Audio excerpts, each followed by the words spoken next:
You are listening to KLRN Radio, where liberty and reason still reign. Hi, I'm Jay Farner, CEO of Quicken Loans, America's largest mortgage lender. Spring will be here soon, so if buying a new home is on your to-do list, right now is the time to call Quicken Loans. Learn about which mortgage options make sense for you and get a jump on your competition. With our exclusive Rate Shield approval, the low rate you lock today is protected for up to 90 days while you shop for your new home. With a Rate Shield approval, if rates go up, your low rate stays locked. But if rates go down, you get that new, even lower rate. Either way, you win. Talk to us today at 800-QUICKEN or go to rocketmortgage.com to take advantage. Here's another great reason to work with us. For a record 9 years in a row, J.D. Power has ranked Quicken Loans highest in the nation in customer satisfaction for primary mortgage origination. Again, to lock in today's low mortgage interest rate and get the security of our exclusive Rate Shield approval, call us today at 800-QUICKEN or go to rocketmortgage.com. For J.D. Power award information, visit jdpower.com. Rate Shield approval only valid on certain 30-year fixed-rate loans. Call for cost information and conditions. Equal housing lender. License in all 50 states. NMLS number 3030. Hi, welcome to the Subway ad for the new Sesame Ginger Glazed Chicken Signature Wrap. How would you like it? I'll take a... Sports announcer at home? Yeah, how'd you... We just know. My wife picks up the new Signature Wrap. It's got double the rotisserie-style chicken mixed with a sesame ginger glaze. She appears annoyed at me, but she shrugs it off. Those sweet and savory flavors are calling her name. She lifts the wrap and she takes the bite! Incredible! And now she's closing the door on my...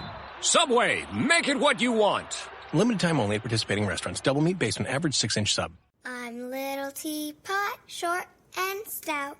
Here is my handle and here is my spout. No, Dad, like this. When I get all steamed up, then I shout, tip me over and pour me out. This is WWE superstar Roman Reigns. It only takes a moment to make a moment. Take time to be a dad today. Visit fatherhood.gov, brought to you by the U.S. Department of Health and Human Services and the Ad Council. KLRN Radio has advertising rates available. We have rates to fit almost any budget. Contact us at advertising@klrnradio.com.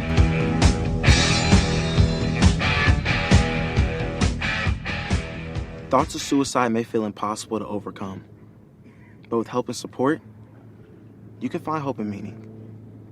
Call the National Suicide Prevention Lifeline at 1-800-273-TALK to speak to a counselor, or visit suicidepreventionlifeline.org. It's free, it's confidential, it's available 24 hours a day, 7 days a week. And even if it feels like it, you're not alone.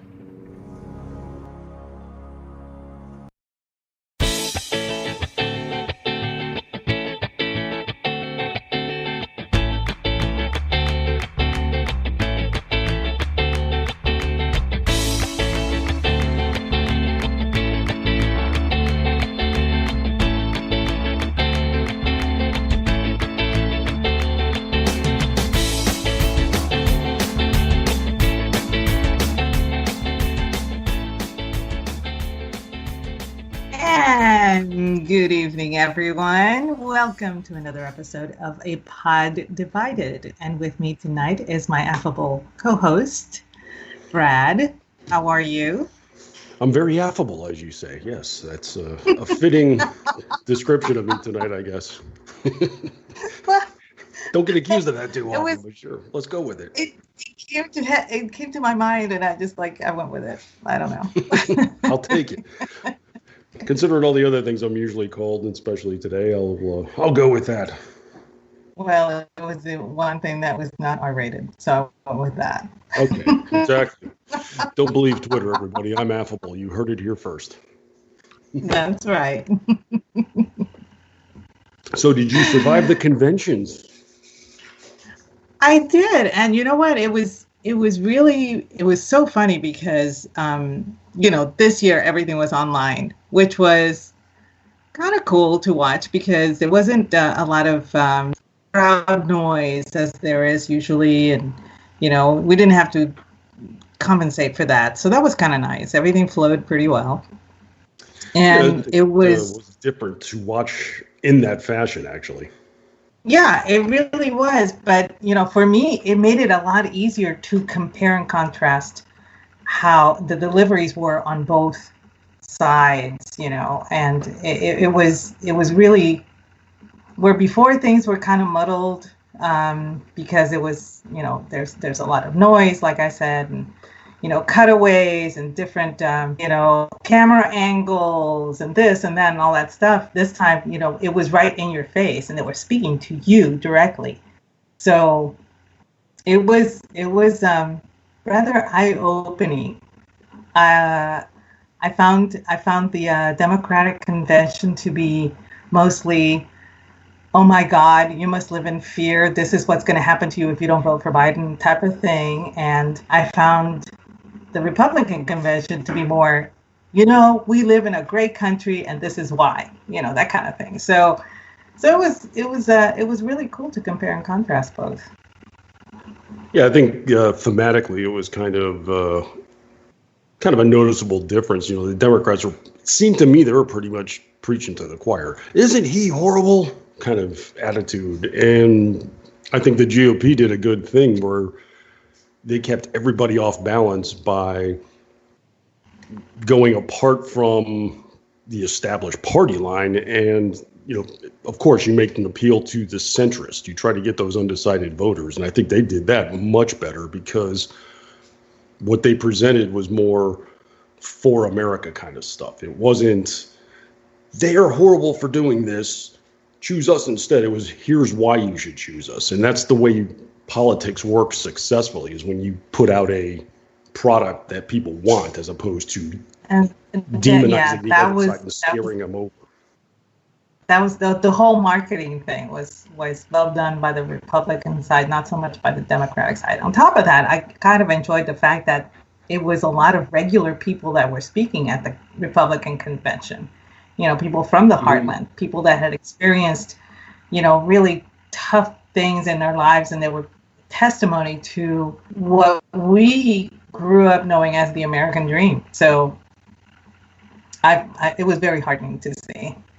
And also for me, I'm being the entertainment cover writer that I am and business related, I was watching the production values of the two, and I was struck by how much more professional the GOP came off compared to the Democrats, amazingly enough, because there was so much hay made about the Democrat convention.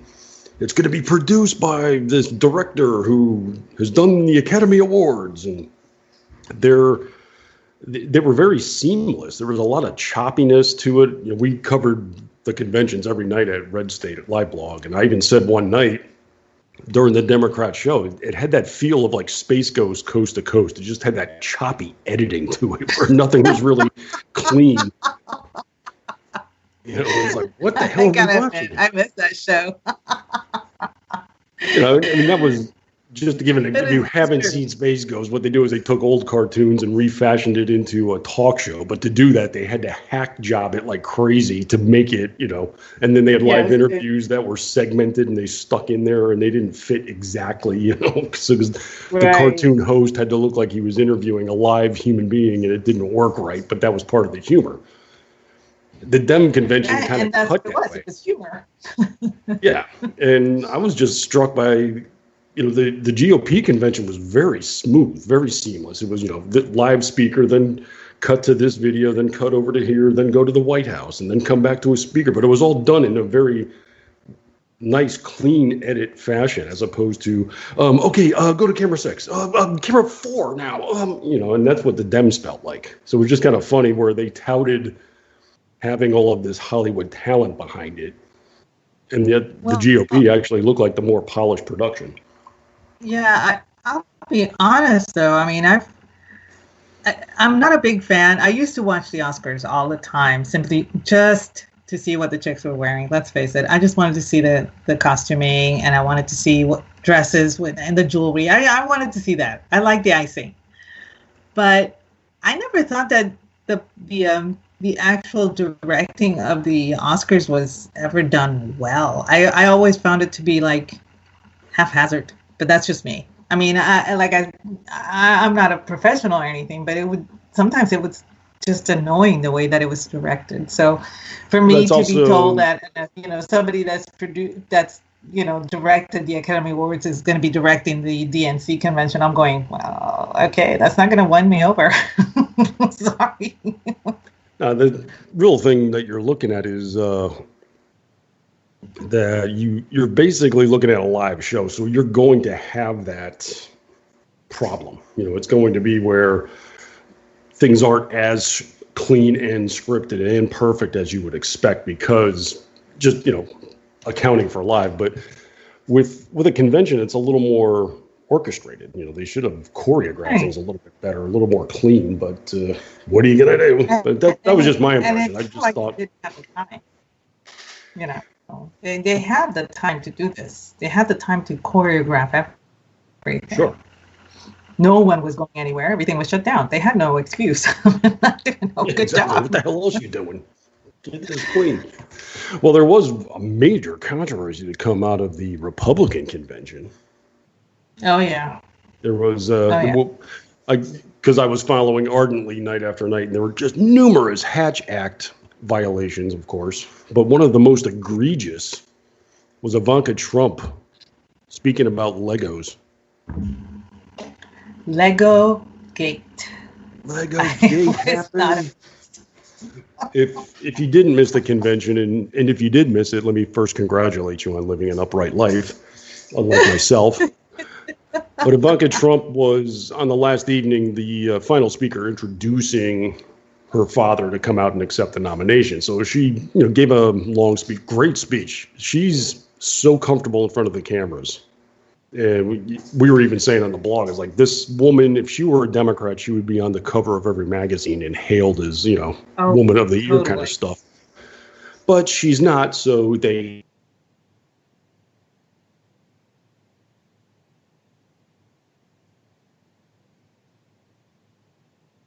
a small, a Lego set for the kids that he could have built, and it was a White House set.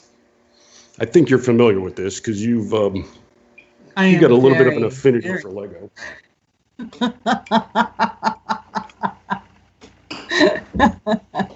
Do you know? Yes, I'm very familiar with the Lego sets, and I'm okay. So I don't have to explain what they are. Not at you all. Understand the concept. Good. Well, this, you're at a political convention. They're promoting all kinds of policy and socio-political maneuvers they want to put on the forth for the nation. And the biggest controversy they can come up with was accusing Ivanka of lying about this story of her son building a Lego White House. This was banner headline, and there was numerous people in the press the next day working ardently to show what a lie that this woman told at the convention about Legos. I mean, I got caught up in it. I have to admit, that was kind of impressive because they didn't give 1/100th of this effort to Elizabeth Warren and her claims of Native American ancestry. So it was kind of impressive to see them attempting to do research. I got to give them that. Well, it's interesting because when Joe Biden gave his speech, he made mention of Donald Trump supposedly calling Nazis and white supremacists very fine people. And this has been debunked years ago. If you actually look at his speech, if you're interested in getting the truth, it's out there. And he said exactly the opposite. But the press didn't feel a need to correct him. But Ivanka tells a story about her son building Legos, and holy crap, fact check alarms were going off like crazy. This is not a drill, people. We need to get to the bottom of this. Well, they didn't. They just accused her of lying. Yeah, it was rather appalling the way they went after this. This is a non-story. They said first that she had given past interviews where she had talked about being a kid and had built a mock-up of Trump Tower. How this proves she was lying about her child doing the same thing when he was a kid, because parents never do that. They never encourage their children to do something they themselves have done. Not once. But then they thought they really had her nailed to the wall, because in Donald Trump's book, The Art of the Deal, he has a passage where he tells a story where he and his brother were growing up, and they used to make buildings out of blocks.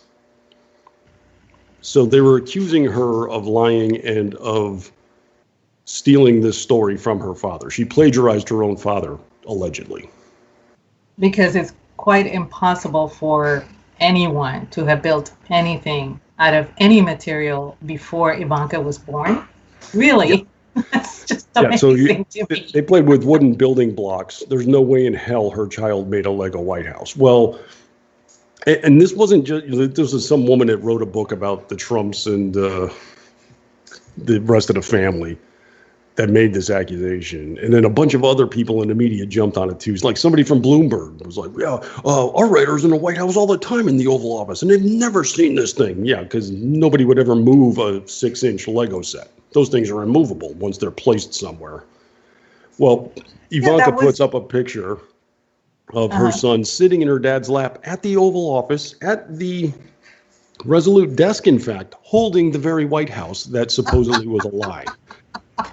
So the fact checkers, rather than being satisfied with this, went deeper with their accusations. Oh, this was staged. Oh, they just, all this nonsense.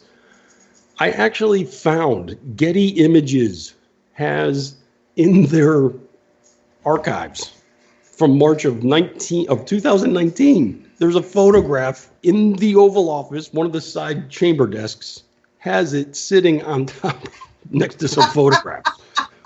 Over a year ago, and this is in Getty Archives.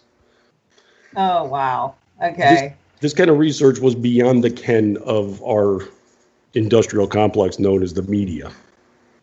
Holy crap. You actually have to wonder because they were very zealous to pin this on her.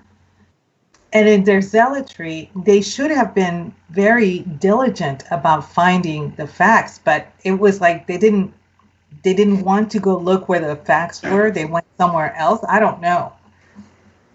I can't understand why. Well, no, I can't because I hate her. But to me, they kept digging that hole. And I was like, I'm somebody that plays with Legos all the time. I'll own it. I'll admit it. I have many Lego sets. As a matter of fact, I'm still building one. Oh, really? What are you building right now? What is that you're constructing? I'm still building the Parliament. Be quiet. So anyway. Oh, okay. It's difficult. You haven't finished. Okay, gotcha. Just checking. But the thing is, to me, it's like, one of the things that I like about Lego is that the company will actually put out several different difficulty levels of a certain item. So, for example, for the White House, the first time they put it out, it was an architecture series, and it was pretty small. I want to say it was maybe 4x9, 4x8. It wasn't too big. But they also did another one that was not as complicated for younger children. The architecture series tends to be more for adults. So they had that one. And now they're coming out with a more intricate White House that, yes, I have my eye on it. I have no shame. And this one has more smaller pieces, and it's more intricate, and it's more involved. So it's for experts. So, and they did the same thing with several Harry Potter sets.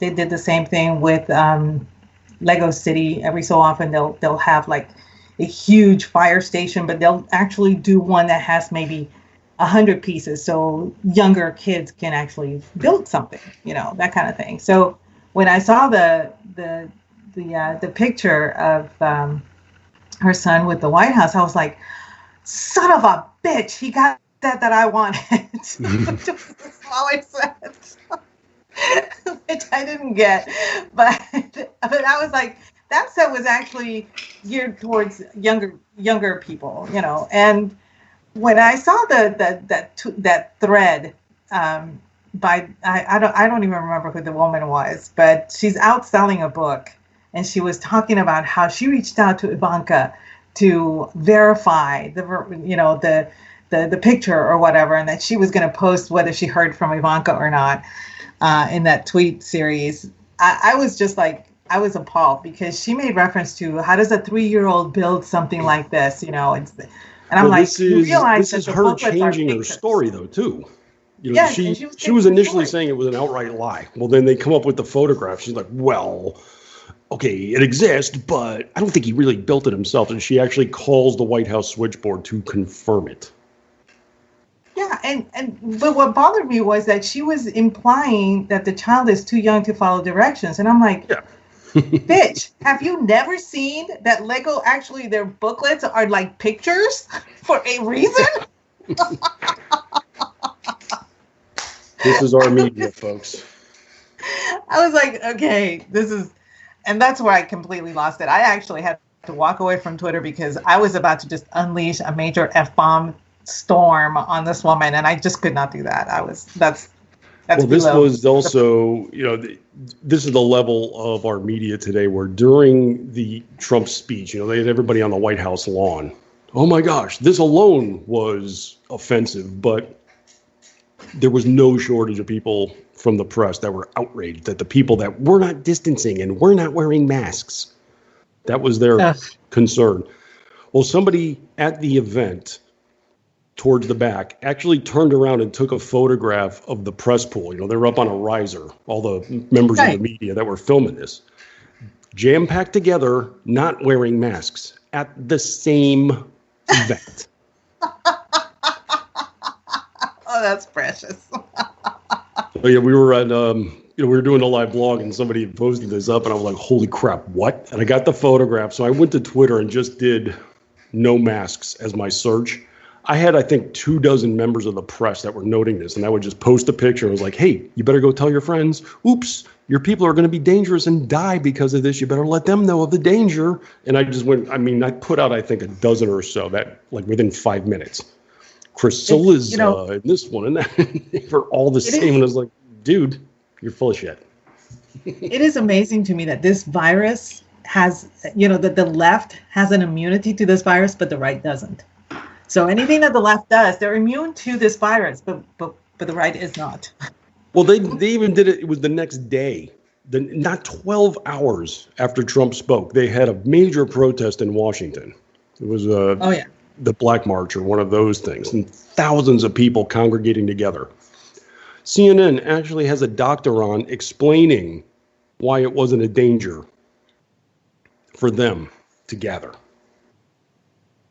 Because something about blacks have more of a threat to the virus and they're bringing awareness to it. It's like, all right, if this is the case, then they should be the last people out there gathering in a crowd, you dumbass. And they want to have it both ways. This just exposes what a bunch of garbage it is.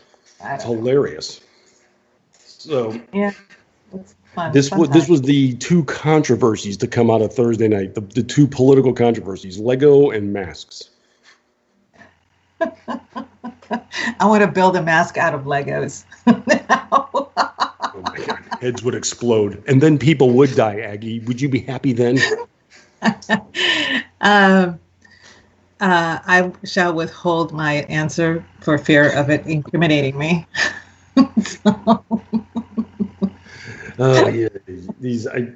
It's at one time they aggravate me, but at the same time I just can't stop laughing at the idiocy of it all.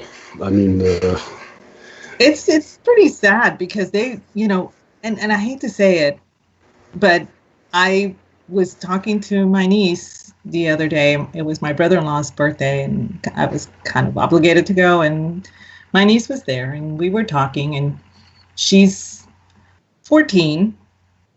She's actually the stepdaughter of one of my nieces, but I call her my niece anyway. And she was going on about what a danger Trump is to this country. And so I asked her to elaborate. And she went on to say that he is a racist, a misogynist, a fascist. And I said, do you know what those words mean? I know, because I really wanted to know if she understood what she was accusing him of. Mm-hmm. And she was like, well, yeah, they're all bad. I'm like, yes, but what do they mean? And she could not give me a definition for any of them. And I explained to her what fascism was, what misogyny was, what racism was. I explained all of those terms to her. And she said, and she said, well, yeah, so Trump is all of that. I said, can you give me proof? And she could not point to anything. And I said, where are you getting your information? And she said, well, this is what my friends say. It's like, where are they getting their information from? And she honestly could not tell me. And I said, then you're committing, a serious breach of ignorance right now. And she was like, well, what does that mean? And I said, you are taking someone's word without verifying the facts. I said, that makes you ignorant. And she was affronted. She really was. And I was like, I'm not making apologies for this. You proved to me that you did not know what those words even meant. So you cannot be upset with me for trying to educate you. If you don't like Trump, that's fine. You're not voting. I don't care. So it doesn't bother me whatsoever. But don't sit there and tell me that he's all these things and you cannot back it up and you can't even define what you're accusing him of being. And, so by the time our conversation was over, she was a little bit better educated, I hope. She still doesn't like Trump, but, like I said, you don't have to like him. That's fine. And you can believe anything you want about him, as long as you understand where your beliefs are coming from and where you're getting your facts. Because you can't, and she brought up the whole grab him by the pussy thing. I said, you know what he actually said? And I actually brought it up on my phone. And I showed her the quote. And I could see in her face that she was stunned, because that was not what she thought it was, Sure. And I was like, oh, please let me just open one mind. If I have opened one mind in my lifetime, I'll be okay. I'll be okay. Good luck with that, but sounds like it though. Exactly. It's like, good luck with that. I was like, holy shit. And then, of course, she and her mom had to leave and everything. And my sister's sitting next to me, and she was like, I really had no idea what fascism meant. I was like, and I was just cracking up because, they were just like, you were like a teacher. And sure enough, 2 days later, my actual niece calls me and says, would you like to be her history teacher? And I said, sure, I'll teach her history if she wants me to. But that was another, that's a discussion for another day. What history has become, what we purport to see as history. So like my dad always said, the best American history books are written by the Swiss. And I believe it. I do. So anyway. Well, I one other amusement to come out of this from the press. There was a very gripping moment. I think it was on night 3, where a candidate for office in North Carolina, was his name Van Dyke. He's running for a House seat from his district, but he's in a wheelchair. And, oh yes. Gave a great speech, very moving speech. And at the end of it, he had a couple of handlers come out and they brought, like a walker or a stand for him. And he actually, with their help, pressed himself up into his standing position so he could say the Pledge of Allegiance on his feet. Most of us were moved by this. We're like, wow, that was just, that's just so strong. That is awesome. Beautiful moment. Unless you're Yamiche Alcindor, the journalist from PBS News. Yeah. This woman has been notorious all week long for bitching and moaning about pretty much anything and everything she could that the Democrats did not put on and the GOP did. But she saw this moment and said, oh, this is just offensive. This was degrading because it's insulting to the people who are protesting the flag and kneeling to the national anthem. It was just a smack in their face. And I was like, wait. How? You just said a man in a wheelchair, a paraplegic, has insulted professional athletes. That's your position right here. What the hell are you doing at this point?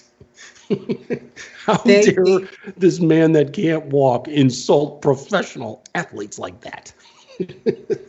That was, in my opinion, it was beyond egregious to me. I'm not one to be easily offended, but that came really close because her ignorance was just, it was willful.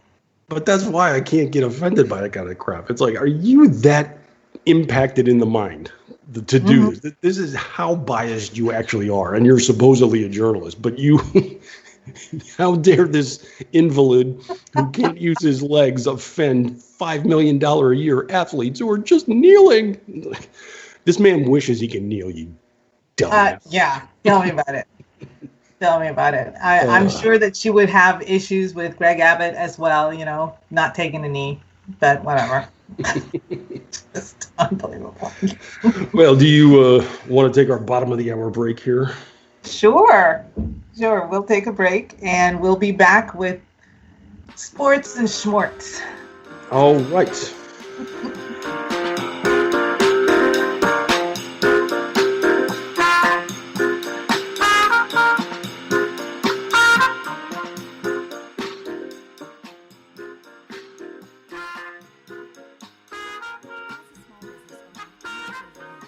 More confidence, more connectivity, more of the tools that help your business thrive. And at Cox Business, you can expect more from us.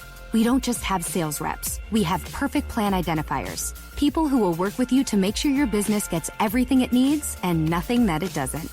Your business deserves more, and that's why you can expect more from Cox Business. Call 800-526-8572 to switch today. There's nothing more predictable in life than the unexpected. Lightning will always strike. Hail will fall on roofs. Fortunately, there's AAA.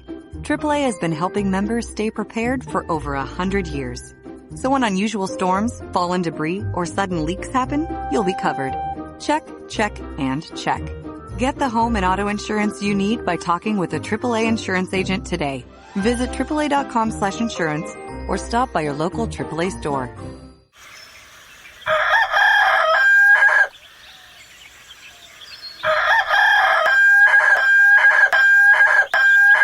If you prefer real mornings, shouldn't you have a real breakfast? At McDonald's, we get real about breakfast. That's why you can have a savory sausage biscuit with delicious hash browns for only $1.50. It's time to wake up breakfast.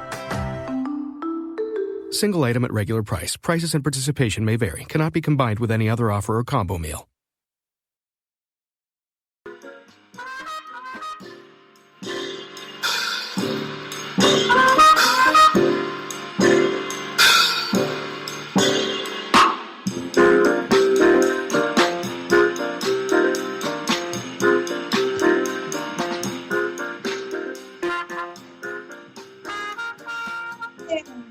And hello, we're back.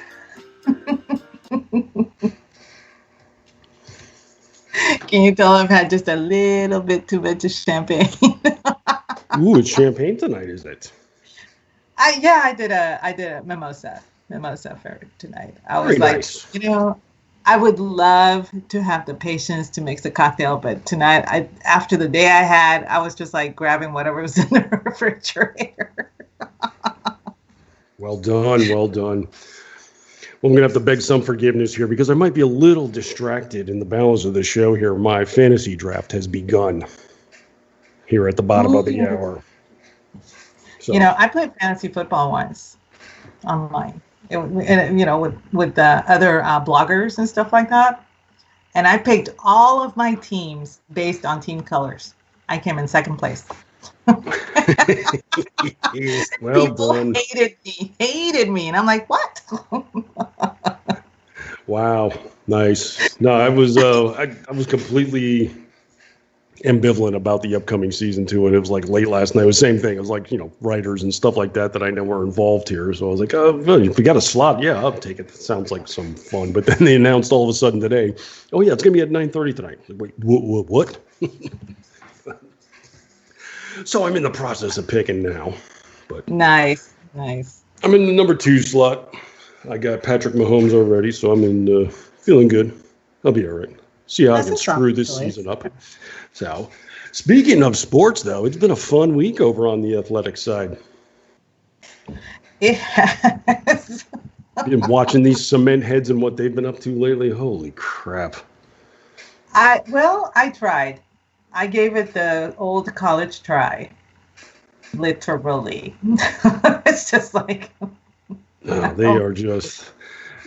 Because, of course, when we have another police-involved shooting taking place in Wisconsin, we had to have riots. And since there are riots, the NBA, which has Black Lives Matter plaster all over their courts and their jerseys and their soda cups and everything else, they had to get more political about things and start commenting on this. And by the middle of the week, had come to the decision that they're not going to play because of what happened in Wisconsin.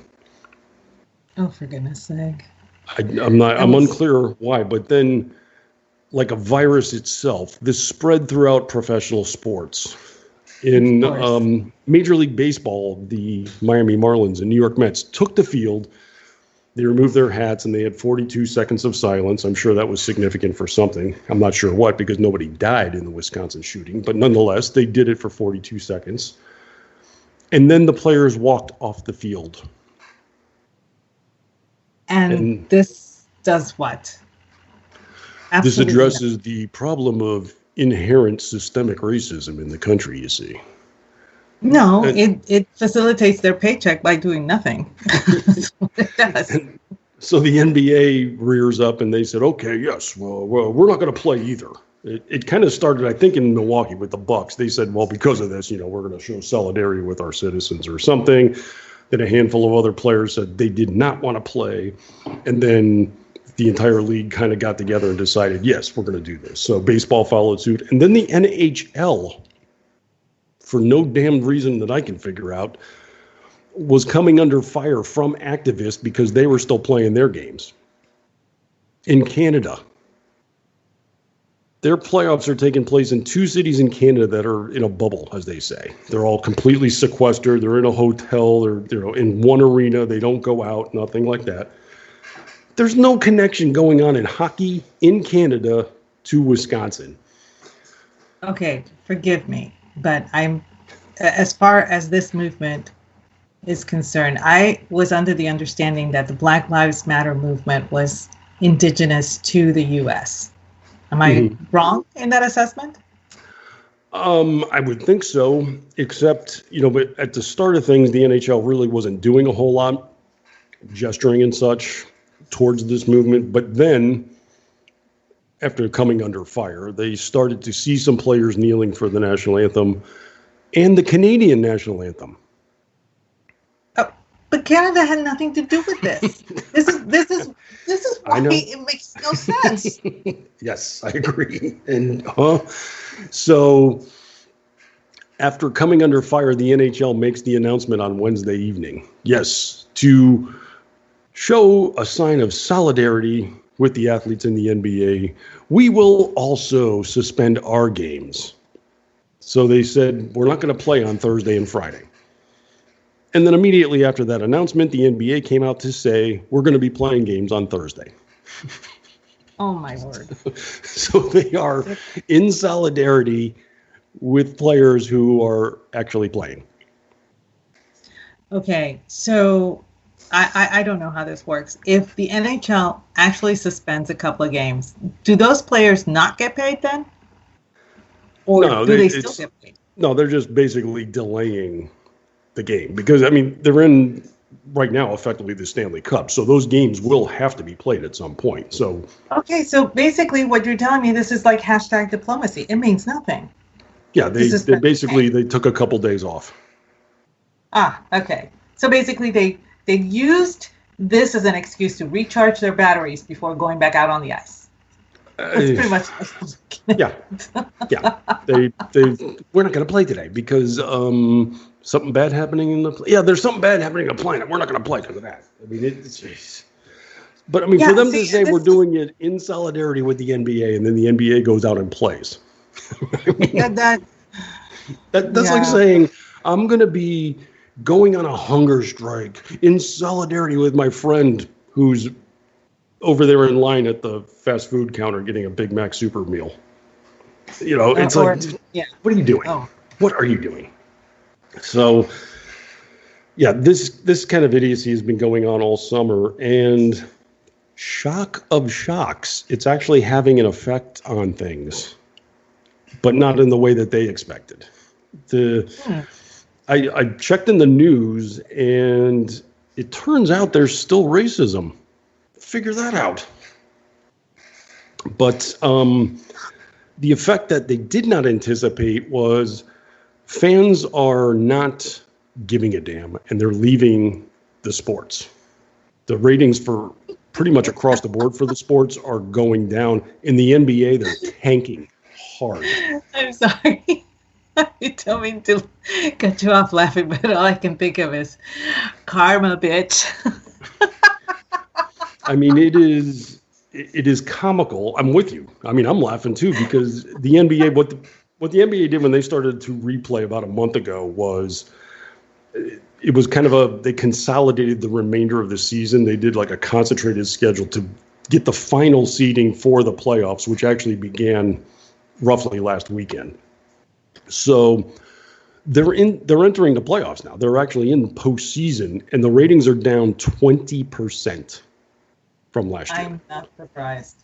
And in the core demographic, like the group that you really want to get is aged 18 to 49. You know, that's considered the major buyer market for ratings. That's down 28%. They've lost almost a third of that audience from last year. And this is with people at home.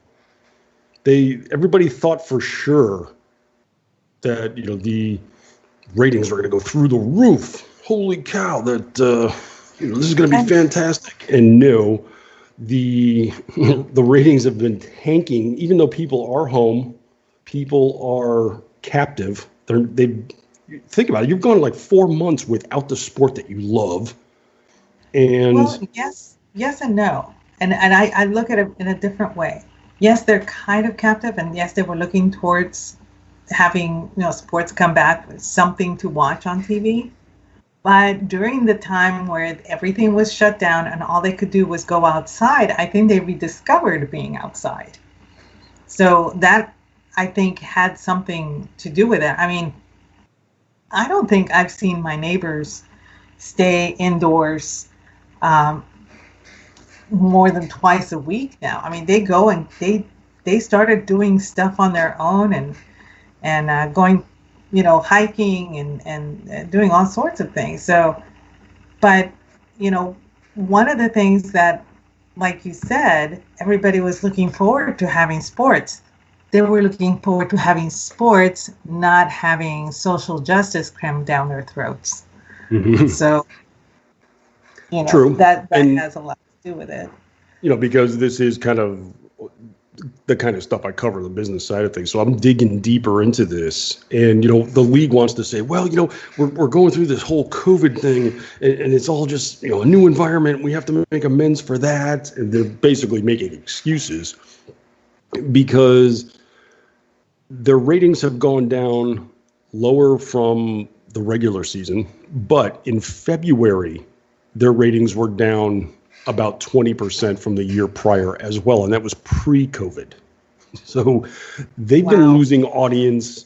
And this is probably, many people have said, a direct result of the whole Chinese controversy that reared up last year. You remember they were trying so desperately to do outreach into China. And people were saying, yeah, you're dealing with Chinese communist government here. And, you know, at the same time, you've got the problem with the Uyghurs, and you've got, looks like China's going to take over Hong Kong, which is a democratic republic. Are, you know, going to support that? And one general manager, I want to say it was from Phoenix or something, but he came out and basically said, yeah, you know, Hong Kong should be free. And the rest of the league turned on this guy and blew up on him, including LeBron James, because they were supporting the Chi-Coms. We can't offend the communist human rights abusers. So he is probably the biggest hypocrite in the NBA. He really is. But this is, you know, when I was doing the ratings and I'm looking through a lot of the newsreels, and there's LeBron James, and he's mouthing off about Trump, and he's mouthing off about Black Lives Matter, of course. And then when the whole Goodyear tire thing erupted, well, he had to lay into that and had things to say about that. And he actually came out and said, no, we're this Goodyear thing, forget about it. We don't bend. We don't bow to anybody. And people were like, LeBron, what about China?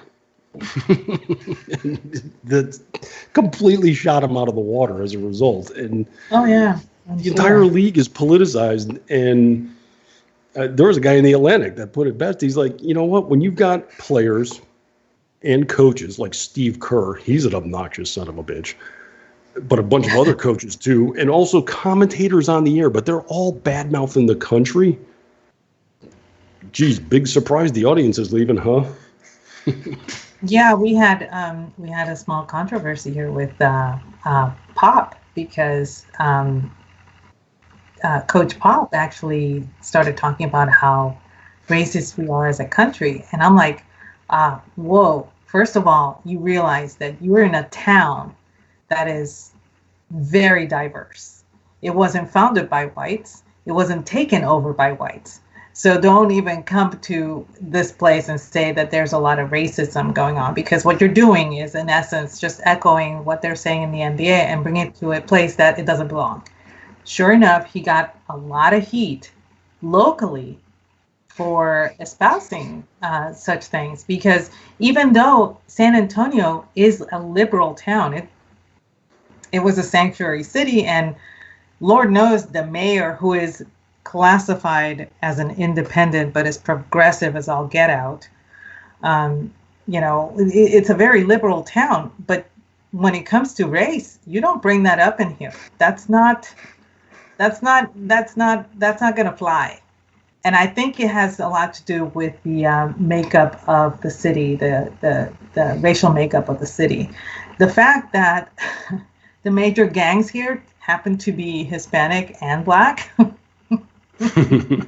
of, flies in the face of that whole racism thing, but whatever. Yeah. But yeah, he got some heat for what he said, and he actually shut up after that, but I think the damage was done.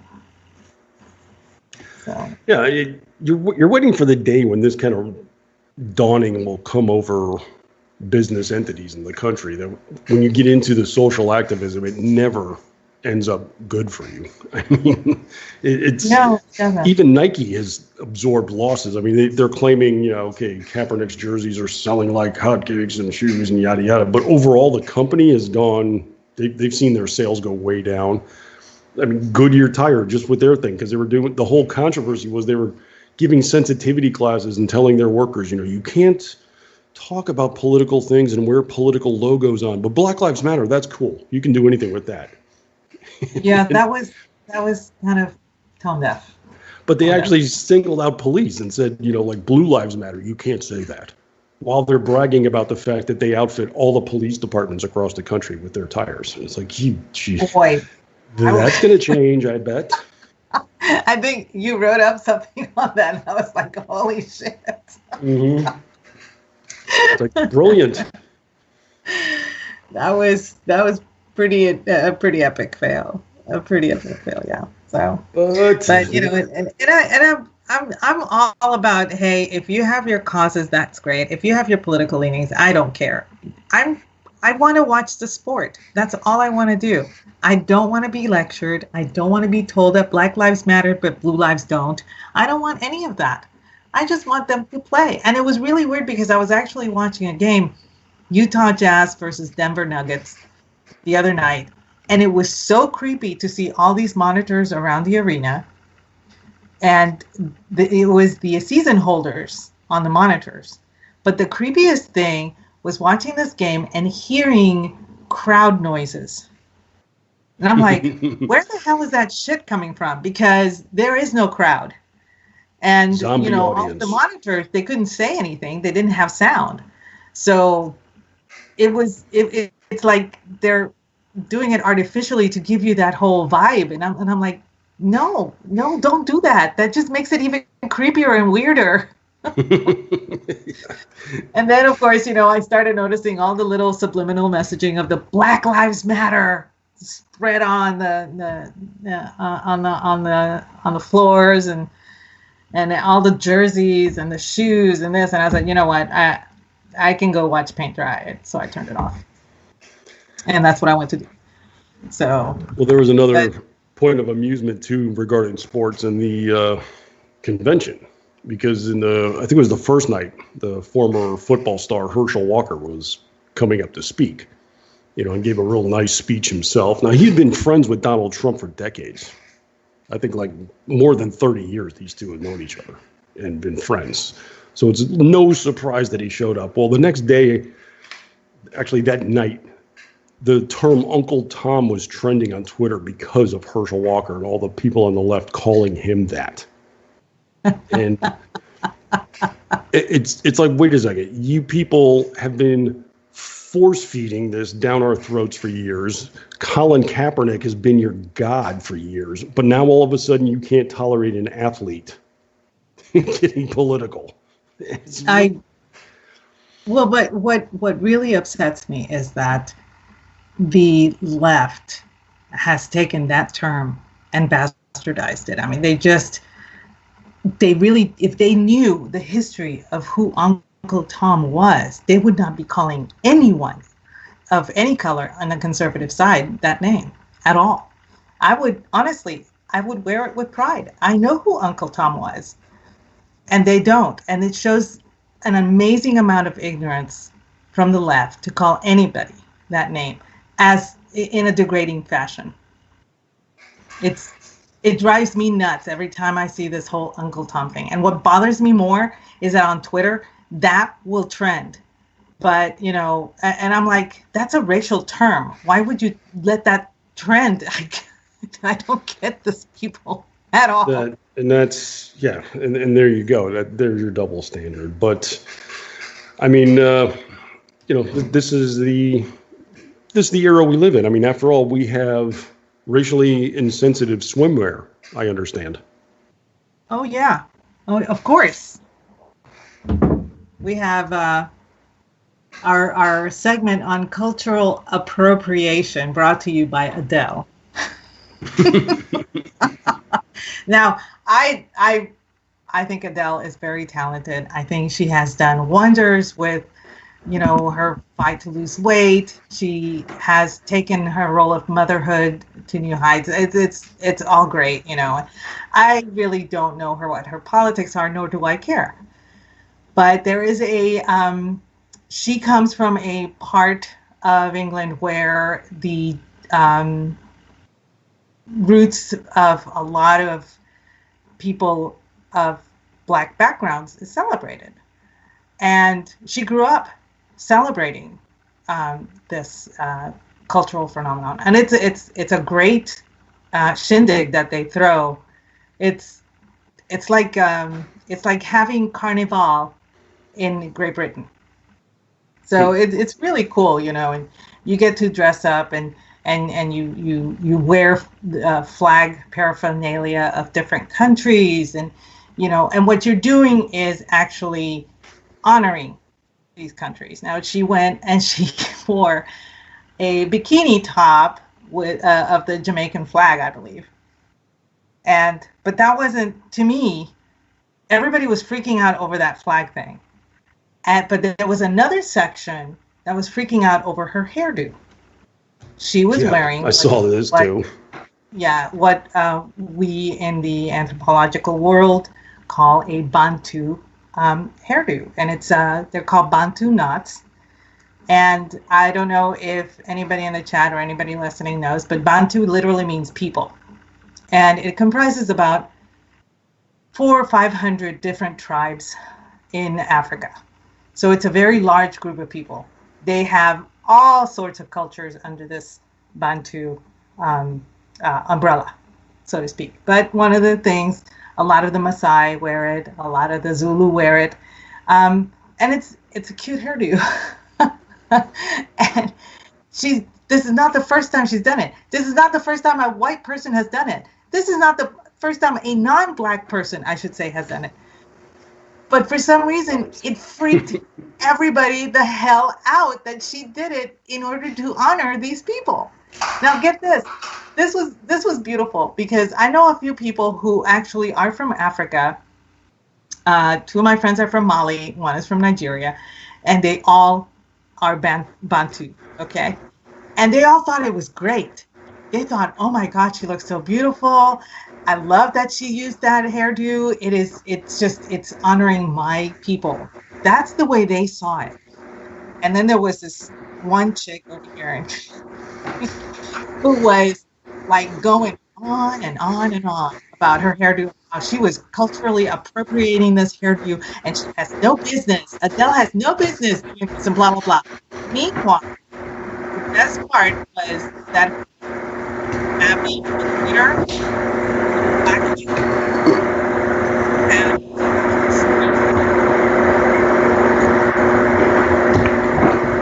Did I lose you?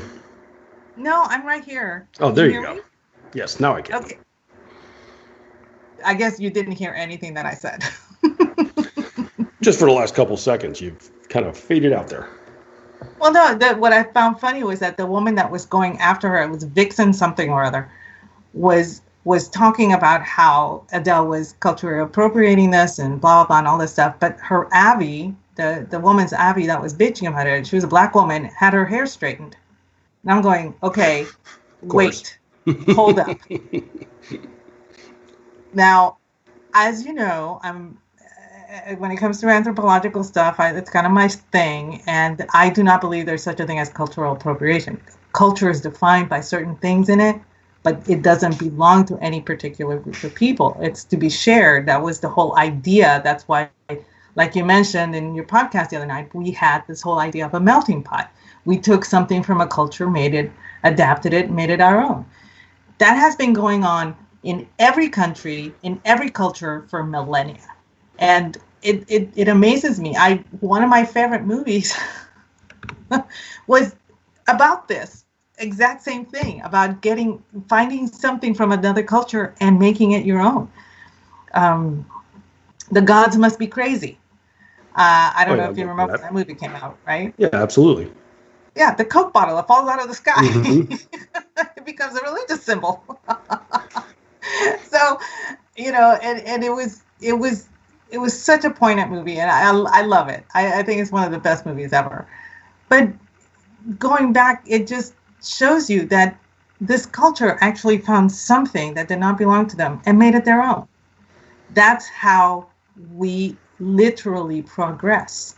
We accept things from other cultures. We don't become insular. This is how people communicate. This is how we advance.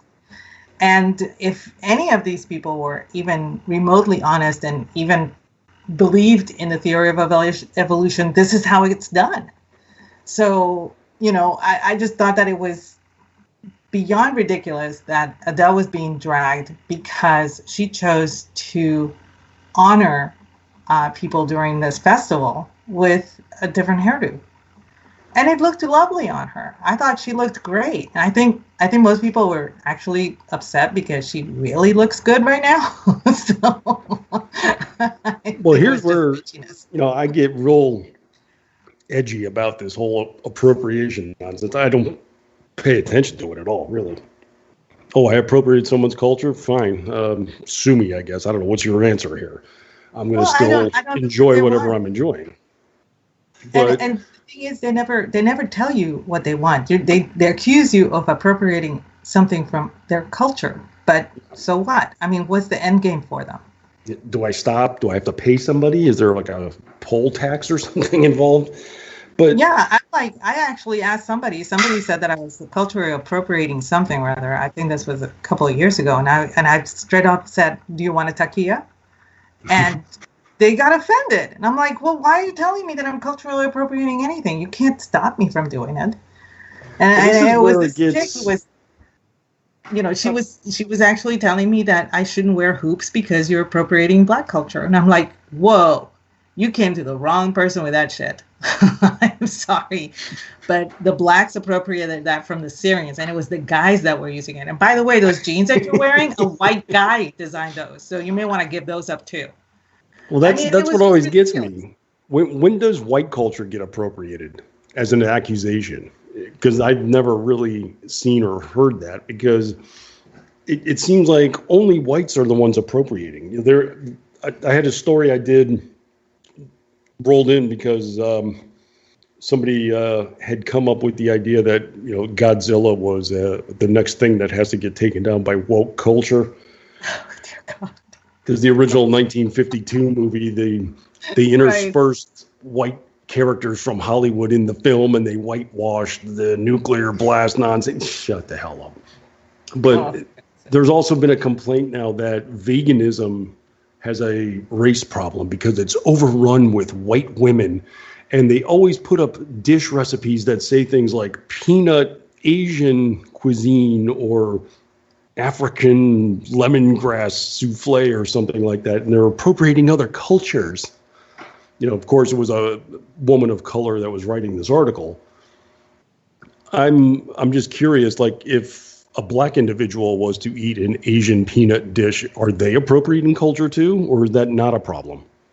Well, that's an interesting an interesting issue, because it's funny that blacks never get called on for appropriating culture, ever. It's always a certain group of people, but it's never. If we don't appropriate culture, guess what happens then? You don't enjoy and partake in other cultures. Like, for instance, if we are going to be strict about it, I can't drink scotch. I can't drink Puerto Rican rum. Well, you can, but I can't. I can. Bitch.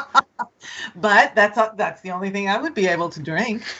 I couldn't drink. This is how stupid it couldn't gets. drink tequila, vodka, scotch, nothing. But now I got to go to Total Wine and Liquor with my 23andMe printout. It's like, well, see, I'm 96% Dutch, so I can buy a case of Kettle One, right? Thank you. You know, it's like, oh, Dutch vodka is appropriated. No, I'm Dutch. It's cool. It's like, geez, I mean, come on. This is where we are. And that Dutch vodka is really good, I gotta say. I might become Dutch just so I could, just to drink. I definitely recommend it because they, what they do is they use wheat as a primary ingredient and then distill it 5 times, and it's so damn smooth. So yeah, I highly, highly recommend it. Yeah, it's good stuff. Actually, wait a second. No, I don't recommend. Lay off the Dutch vodka. I don't want that stuff taking off the I damn want to try their shelves. espresso. Keep y'all mitts off it. Stop appropriating my Dutch vodka, you bastards. Well, we are at the top of the hour, so sadly we must get going.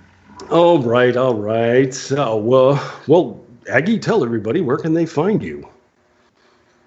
Well, you can find me at Aggie Rican or at Aggie the Barkeep over at Twitter, and you can find me here at 9 p.m. Eastern, either doing this show with my affable host, Brad, or He Said, She Said with Mickey Blowtorch, and on Fridays at 8:30 Eastern, doing Chick Chat with my girls, Head in a Jar and Lou.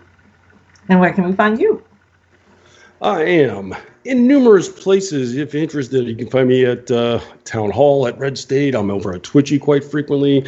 And if you want to hear more of my affable voice, I'll be here again Thursday evening at 8 p.m. Eastern with Disasters in the Making. Me and Paul Young are going to go over, I think we've settled on a time travel movie to try to bring people away from 2020 as a break from the nonsense. And if you need me more than that on a daily basis, head over to Twitter. I am at Martini Shark. What movie? Believe we're going to be doing Time Cop. Yay! Oh my God. Did you just squeak? You just squeaked, didn't you? It wasn't a squeal. It was a yay.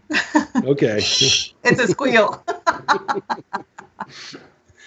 Yeah, we were kicking around and like we were just saying, wow, we got to get out of this year, don't we? Hey, I have an idea how we can do that. So yeah, that's a great idea. All right. Well, thanks for joining me, Brad. And I will catch you this Thursday. And I will catch you guys next week. Y'all have a good night. Have a good evening.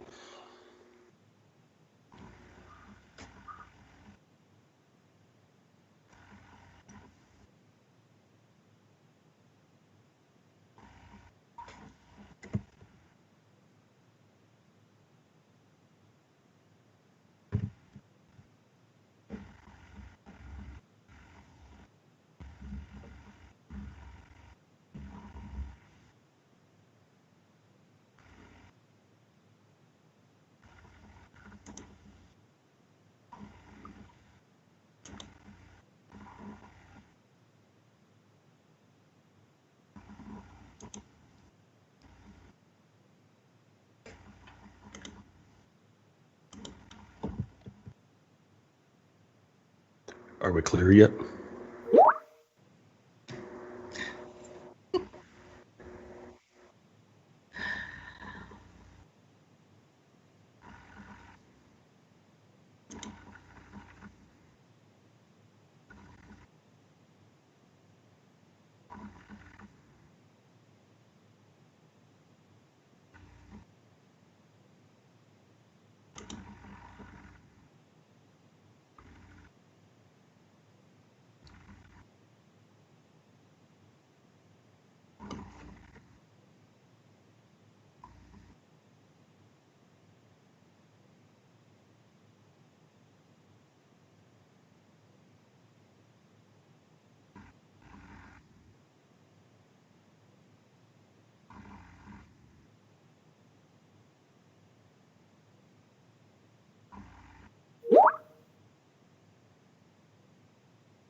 So we out or what? I don't know. We lost Lou. Lou's gone.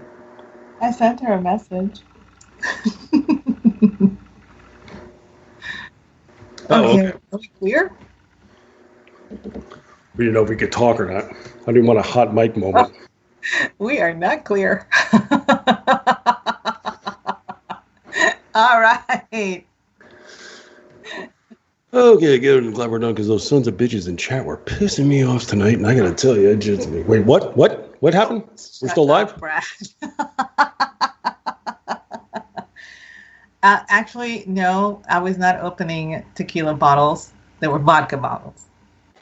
I'm just telling you. After the day I had today, it has to be a vodka day. Apparently, we have time if you want to keep going. No, I'm sorry. I've been distracted because I've been busy tanking on my draft over here, but I'm dealing. I think after Patrick Mahomes, I fell right off the table here, but. Oh, wow. Yeah, see, that was the only time that I did fantasy football. I picked all the teams based on, and it was, this was before it got really complicated where you picked your own team. You were picking like what teams are going where and whatnot. And so I picked them all based on, the color of their jerseys and stuff. And I came in second place and people hated me and I was like, just give me my $50, I'm out. That's happened. And I've heard stories too where somebody missed the draft entirely and they had to do the auto draft and they end up winning their championship as a result. So these things happen. Yeah, and I just saw the roster for Texas A&M, and apparently we have a game on Halloween, and I'm kind of put out because it's going to be against Arkansas Razorbacks, and I have a few friends who are Razorback fans, and I just thought, like, I really didn't want to watch it on Halloween. Oh, yeah, that's true. So... But yeah, it should be interesting. That whole, it was really weird because we have 3 games on our schedule. That's all I have seen so far. So one of them is against Vandy, of all people. And the next one is, Arkansas. And after that is somebody else. I forget who. But I really don't know how this season is going to shake out. I mean, you have the whole imbroglio over at Big Ten going on, and I don't know. Yeah, that's going to be a mess because I don't know. Yeah, how are they going to reconcile that kind of crap? I'll be honest. I've given up watching sports completely. I actually found something to do during this whole shutdown, and it has gotten me out of the house. It has gotten me exercising. I've met new friends, and of course, I'm like the odd person out in my little group of friends because they all have little kids, and I don't. So, so we'll get together at the park and everything, and one of them has like 2-year-old twins. And so, I immediately go help her because it's kind of hard having toddler twins as it is. And then the other one will arrive, and she's got a 3-year-old and a 5-year-old, and the 5-year-old really wants to paint. And I'm like, okay, so it has gotten interesting. But so yeah, I haven't even given a thought to college football, simply because with the whole, like I said, everything going on over there in the West, and then I see that we have 3 games slated to play, and I'm like, normally by this time you have your full schedule, where you're gonna be, and it was really eerie because a friend of mine sent me a picture. There's a section right outside of Kyle Field that is reserved for tailgating. As a matter of fact, they have areas that are set up for charcoal barbecuing, and everything. And they've closed it off. And she said, I don't know what's sadder, the fact that I have to wear a mask all day at this hellhole, or that they shut down the tailgating side. I'd say that part, yeah. And I was like, the latter is worse, because it just drove home the fact that we can't socialize, and I have friends that literally drive 3.5 hours to go tailgate. They don't attend the game. They just want to tailgate at Kyle Field. That's all they want to do. Yeah, I've done that before at Dolphin games here too, because you'll be in the parking lot forever having a blast. Then you go inside and you sit up in the nosebleeds. It's like, I'm watching most of the game on the Diamond Vision screen. So why don't we just shoot down the road? I know there's a Hooters about 3 miles away from here. And sure, that was like the best game we had. We got out there one Sunday at like 8 in the morning when the gates opened, partied like sons of bitches.